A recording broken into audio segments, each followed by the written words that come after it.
नमस्कार मंडळी, श्री स्वामी समर्थ. स्वागत आहे तुमचं माझ्या यूट्यूब चॅनलवरती. आजचा दिवस तुम्हा सर्वांना खूप छान, सुखाचा, समाधानाचा जाऊ देत, हीच मी स्वामींच्या चरणी प्रार्थना करते आणि आजच्या या नवीन व्हिडिओला सुरुवात करते. पण त्या अगोदर तुम्ही माझ्या चॅनलवरती जर नवीन असाल तर चॅनलला पण लगेच सबस्क्राईब करा आणि कमेंटमध्ये श्री स्वामी समर्थ लिहायला अजिबात विसरू. उद्या 19 मार्च गुरुवारचा दिवस आहे आणि या दिवशी गुढीपाडव्याचा पवित्र सण आलेला आहे, जो आपल्या हिंदू धर्मातील अत्यंत महत्त्वाचा आणि शुभ दिवस मानला जातो. कारण याच दिवसापासून हिंदू नववर्षाची सुरुवात होते आणि हा वर्षातील पहिलाच दिवस मानला जातो. त्यामुळे या दिवसाला एक वेगळंच आध्यात्मिक आणि सकारात्मक असं महत्त्व आहे. दरवर्षी गुढीपाडवा हा चैत्र शुक्ल प्रतिपदेला साजरा केला जातो आणि याच दिवसापासून चैत्र नवरात्रीलाही सुरुवात होते. त्यामुळे धार्मिक दृष्टिकोनातून हा दिवस खूप खास आणि ऊर्जा देणारा मानला जातो आणि म्हणूनच याला 3.5 शुभ मुहूर्तांपैकी एक शुभ मुहूर्त मानलं जातं. त्यामुळे या दिवशी सोनं चांदी खरेदी करणं, नवीन वस्तू घेणं किंवा नवीन कामाची सुरुवात करणं हे खूप शुभ मानलं जातं. पुराणानुसार असं सांगितलं जातं की ब्रह्मदेवांनी सृष्टीची निर्मिती याच दिवशी केली आणि त्यानंतर सत्ययुगाची सुरुवात झाली. म्हणूनच गुढीपाडवा हा नूतन वर्षारंभ म्हणून साजरा केला जातो आणि या दिवशी वातावरणात सकारात्मक ऊर्जा, तेज आणि पवित्रता मोठ्या प्रमाणात असते, जी आपण गुढी उभारून आपल्या घरी आणण्याचा प्रयत्न करतो. गुढीपाडव्याचा सण आपण गुढी उभारून साजरा करतो आणि या दिवशी काही विशेष पूजा, सेवा आणि उपाय केल्यास त्याचे खूप चांगले परिणाम मिळतात. आणि म्हणूनच आजच्या या व्हिडिओमध्ये मी तुम्हाला एक अतिशय सोपा पण प्रभावी असा उपाय सांगणार आहे, जो तुम्ही उद्या गुढीपाडव्याच्या दिवशी नक्की करू शकता. तुम्ही इतर काही केलं नाही तरीही चालेल, पण अन्नपूर्णा देवीला एक खास वस्तू अर्पण केली तर असं म्हटलं जातं की घरात लक्ष्मीचा प्रवेश होतो, घरातील आर्थिक अडचणी कमी होऊ लागतात आणि आयुष्यामध्ये स्थैर्य आणि समाधान वाढतं. तसेच तुमच्या मनातील इच्छा आणि मनोकामना पूर्ण होण्यासाठीही हा उपाय उपयुक्त ठरतो. आता ही नेमकी वस्तू कोणती आहे आणि हा उपाय कधी आणि कसा करायचा याची सविस्तर माहिती आजच्या व्हिडिओमध्ये मी तुमच्यासोबत शेअर करणार आहे. त्यामुळे व्हिडिओ हा स्किप न करता शेवटपर्यंत नक्की पहा, जेणेकरून तुमच्यापर्यंत योग्य ती माहिती पोहोचेल. आणि तुम्ही माझ्या चॅनलवरती जर नवीन असाल तर चॅनलला पण लगेच सबस्क्राईब करा आणि बेल आयकॉनला पण प्रेस करा, म्हणजे मी जेव्हा कधीही नवीन व्हिडिओज अपलोड करेन त्याचं नोटिफिकेशन सर्वात आधी तुम्हाला मिळेल आणि तुमचा एकही व्हिडिओ हा मिस होणार नाही. तसेच खाली असलेल्या हाय बटनवर सुद्धा क्लिक करा. तर आजच्या या व्हिडिओमध्ये मी तुम्हाला एक अतिशय सोपा आणि श्रद्धेने करता येणारा उपाय सांगणार आहे आणि हा उपाय तुम्हाला उद्या गुढीपाडव्याच्या दिवशी करायचा आहे. सकाळपासून ते संध्याकाळपर्यंत तुम्हाला जेव्हा वेळ मिळेल तेव्हा तुम्ही हा उपाय करू शकता. कारण हा संपूर्ण दिवस 3.5 शुभ मुहूर्तांपैकी एक अत्यंत पवित्र मुहूर्त मानला जातो आणि त्यामुळे या दिवशी कोणत्याही वेळी केलेली पूजा, सेवा आणि उपाय खूप प्रभावी ठरतात. हा उपाय म्हणजे फक्त एक छोटीशी वस्तू अन्नपूर्णा मातेला अर्पण करायची आहे आणि आपण सगळ्यांच्या घरात किंवा देवघरामध्ये अन्नपूर्णा मातेची मूर्ती असतेच, कारण अन्नपूर्णा माता ही पार्वती देवीचं एक रूप मानलं जातं आणि तिचं धार्मिक महत्त्व खूप मोठं आहे. कारण या आपल्या घरामध्ये जे अन्नधान्य येतं, जेवण बनतं किंवा आपल्या कुटुंबाचं पोट भरतं, हे सगळं तिच्या कृपेनेच होतं असं मानलं जातं. ज्या घरात अन्नपूर्णा माता प्रसन्न असते त्या घरात कधीही अन्नाची किंवा पैशाची कमतरता भासत नाही आणि अशा घरात लक्ष्मीचाही कायम वास राहतो असं मानलं जातं. त्यामुळे गुढीपाडव्याच्या दिवशी अन्नपूर्णा मातेला श्रद्धेने वस्तूही अर्पण केल्याने घरात सुख, समृद्धी आणि समाधान टिकून राहण्यास मदत होते.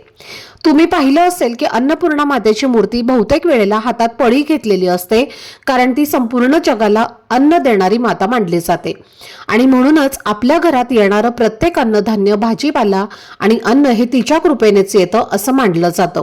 त्यामुळे रोज तिची पूजा करणं खूप शुभ मानलं जातं. जर कधी तुमच्या घरात अन्न वाया जात असेल किंवा खाल्लेल्या अन्नामुळे तुम्हाला त्रास होत असेल तर असं मानलं जातं की अन्नपूर्णा माता ही नाराज असू शकते आणि म्हणून अशा वेळी विशेष उपाय करणं आणि रोज तिची पूजा करणं अधिक महत्त्वाचं ठरतं. साधारणपणे आपण अन्नपूर्णा मातेची मूर्ती तांदळामध्ये ठेवतो आणि ती देवघरात किंवा स्वयंपाकघरामध्ये स्थापित करतो. पण गुढीपाडव्याच्या या शुभ दिवशी जर आपण श्रद्धेने एक खास वस्तू अर्पण केली तर माता अधिक प्रसन्न राहते आणि तिची कृपा आपल्या घरावर कायम राहते.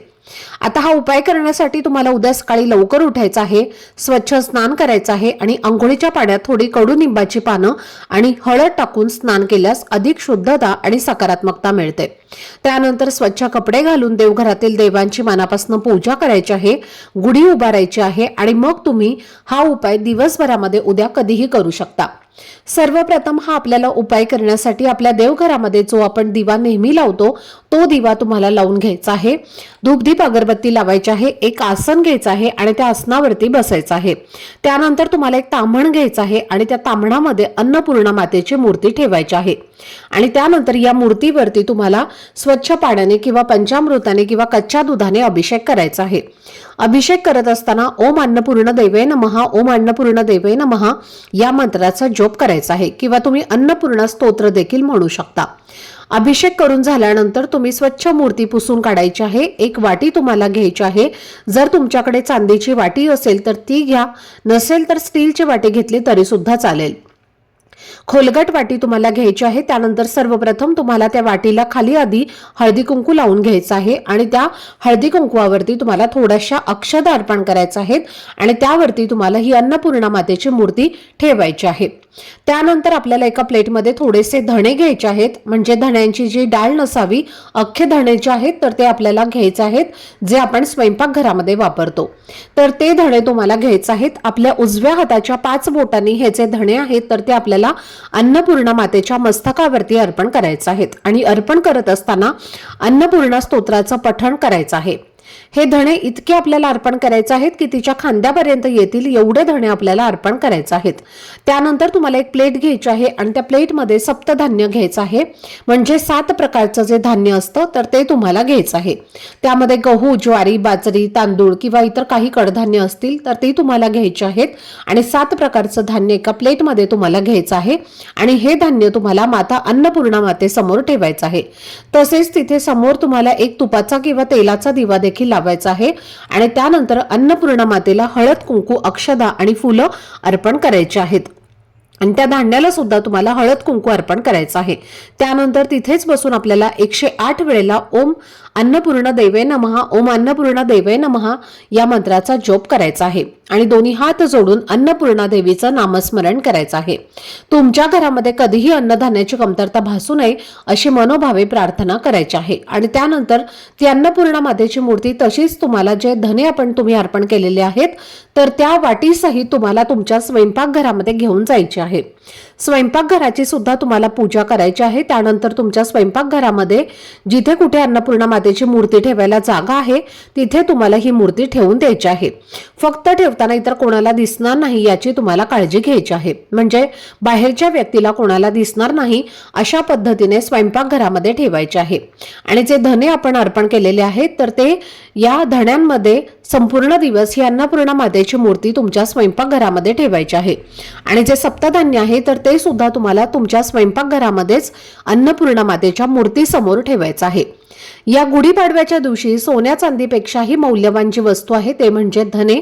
धने हे सोन्याप्रमाणेच अतिशय शुभ मानले जातात आणि म्हणून आपण धनत्रयोदशीच्या दिवशी धने खरेदी करत असतो, जे सोन्यापेक्षाही मौल्यवान आहेत आणि म्हणूनच या गुढीपाडव्याच्या दिवशी आपल्या घरामध्ये धने खरेदी करून आणायचे आहेत आणि ते तुम्हाला या पद्धतीने अन्नपूर्णा मातेला अर्पण करायचे आहेत, कारण धने हे माता लक्ष्मी समान मानले जातात आणि या दिवशी हे धने अर्पण केल्याने अन्नपूर्णा माता ही आपल्या घरावरती प्रसन्न राहते। आता हे धणे आपण अर्पण केलेले आहेत तर ते दुसऱ्या दिवशी काढून घ्यायचे आहेत आणि त्यानंतर त्यातील काही धणे तुम्हाला तुमच्या स्वयंपाकघरामध्ये वापरायचे आहेत आणि त्यातले थोडेसे धणे एका लाल रंगाच्या कपड्यामध्ये बांधून तुम्हाला तुमच्या पैशाच्या तिजोरीमध्ये ठेवायचे आहेत। हे सप्तधान्य जे असणार आहे तर ते तुम्ही पक्ष्यांना खाऊ घालायचं आहे आणि पुन्हा अन्नपूर्णा माता ही आपल्या नेहमी आपण तांदळामध्ये ठेवतो त्या पद्धतीने नवीन तांदूळ टाकून तुम्हाला तुमच्या अन्नपूर्णा मातेची मूर्ती ठेवून तुमच्या देवघरामध्ये ठेवून द्यायची आहे।